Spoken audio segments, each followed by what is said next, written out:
Chase Kalisz, currently the men's tier Pro Swim Series leader and defending champion. Two-time world champion last year in Budapest and Olympic medalist in 2016 in Rio. This week, Chase is entered in the 200 fly, 200 breast, 400 IM, and 200 IM.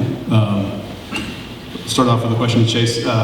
Chase, you've obviously had a strong season thus far. How has the success you've had at all the Pro Swim Series stops kind of prepared you for this meet and beyond? I think my methodology is pretty much similar to what I've always really done my entire life, actually.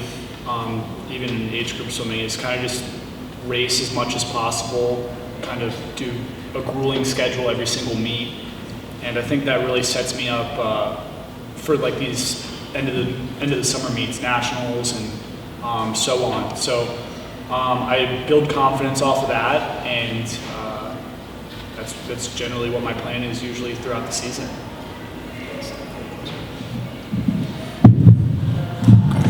Go ahead and take questions. Again, just raise your hand, we'll get you a mic. Chase, Nick with NBC Sports. We obviously know you for being an IM guy, but you've really improved in some of the other strokes. Do you want to swim something beyond the IMs at a major international meet? What do you have in your mind for World Championships or Olympics? I know it's really far out, but what could we see you in?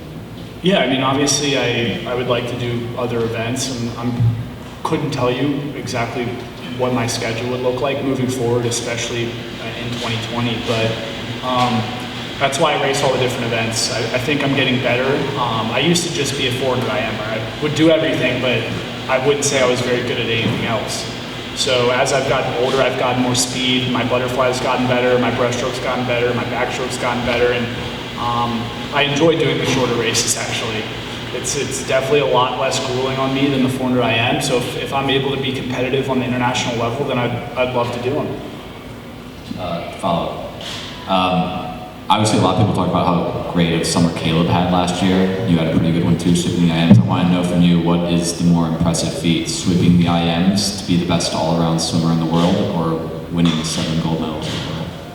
I mean, I just won 2 races. Caleb won 7, so I'm going to give it to him. Coleman. Do you ever think about swimming in events that would put you in contention to be on a relay? We'll see. Are you swimming anything like that this week? Just entered in the events that John just said, so. Gotcha.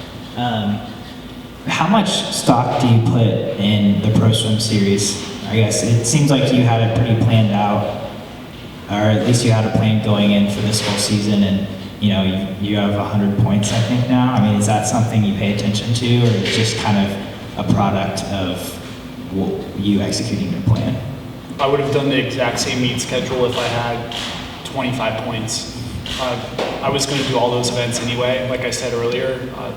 This is about racing as much. They're training meets for me.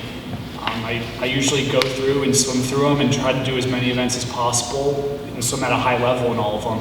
So for example, Ohio, I ended up doing 6 events and didn't do the 100 breasted finals, but I think it's just toughness and building that and being able to go through these long meets. World Championships and the Olympics are the 9 days, so I think that's very important, and it's something that I've always done. Wayne. Jason, I'm curious what your first reaction was yesterday when you heard the news about Ryan, and if you were aware of that IV rule. Obviously, it's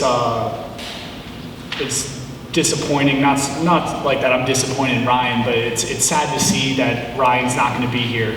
I was looking forward to racing him, and I think that was definitely going to be one of my highlights, is seeing what he could do and going head to head with him. He's one of the greatest IMers, and I always like to challenge myself. As far as the IV rule, I did sit in a USADA meeting at USA Swimming will be happy with me for this. I did sit in a USADA meeting at the USA Swimming building, I think it was 3 years ago, about it, when they announced that. I don't know when it came out or what. I definitely know it's one of the lesser known rules, apparently. I mean, before that, I actually really didn't know. about it, but I mean, they educated me on it personally, but there was only about 8 people in the room there. So as far as my understanding, they educated me, and that's all I can really speak on. Do you remember what was said? They educated you? Sorry. We just every single time we go up to the training center, we were required once a year to sit through a USADA meeting, and that was just something that came up. Yeah. Martin? Hey, Caleb. What were your thoughts on kind of the way it transpired? It's a weird kind of situation. It effectively came out because he posted something on his social media, and it probably never would have come up if not for that. Like, when you see that, does it kind of make you shake your head a little bit? It's a strange situation. Yeah, I mean, like I said, I feel bad for Ryan. He genuinely is a really good guy, and I really did look forward to him being here. So it's an unfortunate situation. Do you feel that part of it is lost a little bit? Because a lot of the broader general public pay more attention to swimming around Olympics time, and obviously Ryan had the incident in Rio. I feel like a lot of people in the public may think he's not a very good guy. Like, what can you say about that, based on personal experience with him? I mean, I've only had positive experiences. He's always a very outgoing, generous guy, and he's always been great to me, even when I was a younger kid. So I couldn't say one negative thing about Ryan. Nick? A little different topic here. We see you post on social so much about your dog. Can you tell me the story of how you got your dog and why his name is Floyd, and just anything else that you can tell me about it? I welcome any question about the dog. But so before I even I knew what the University of Georgia was, but I didn't really know much about Georgia when I was growing up. I'm from Maryland, so I just knew they had a good football team. That was about it. But the reason first time I really wanted a bulldog was honestly Michael's bulldog Herman. I remember Herman when I was younger, and Mike would bring him to swim meets and stuff around Baltimore, and I was like, that is the coolest dog in the world. And then obviously I went to Georgia, and bulldogs are pretty popular in Athens, so you see a good bit of them, and they're just a dog with a personality like no other, and very loving. The best part about him is I'll get home from practice and he'll run at me, run with his head up. Bulldogs are pretty helpless, so run with his head up as fast as he can. It's not very fast, and then I'll go sit down on the couch, and every single time he just climbs up, he just walks up slowly to me and just lays down on top of my lap, and that's what we do all day.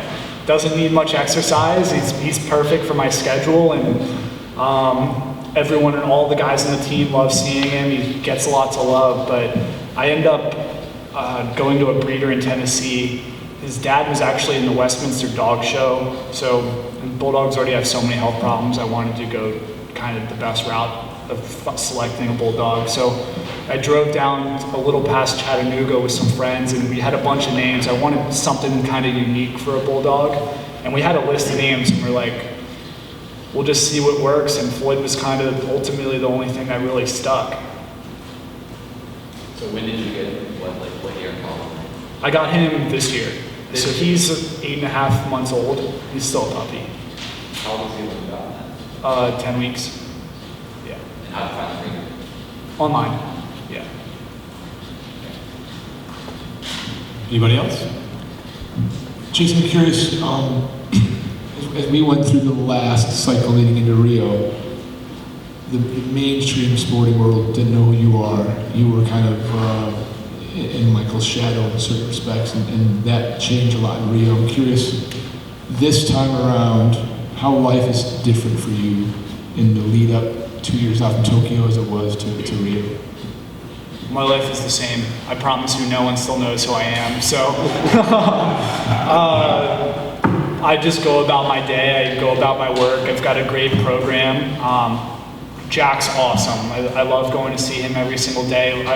I have so much fun in practice with the guys, and it's the same thing every single day. My life really hasn't changed at all. I obviously have more expectations on myself, but that's never really been something that's ever bothered me. It's generally been something that's made me swim faster. So I'm really happy with where I'm at, and I'm looking forward to moving forward. All right. Thank you, Chase. Thanks, everybody.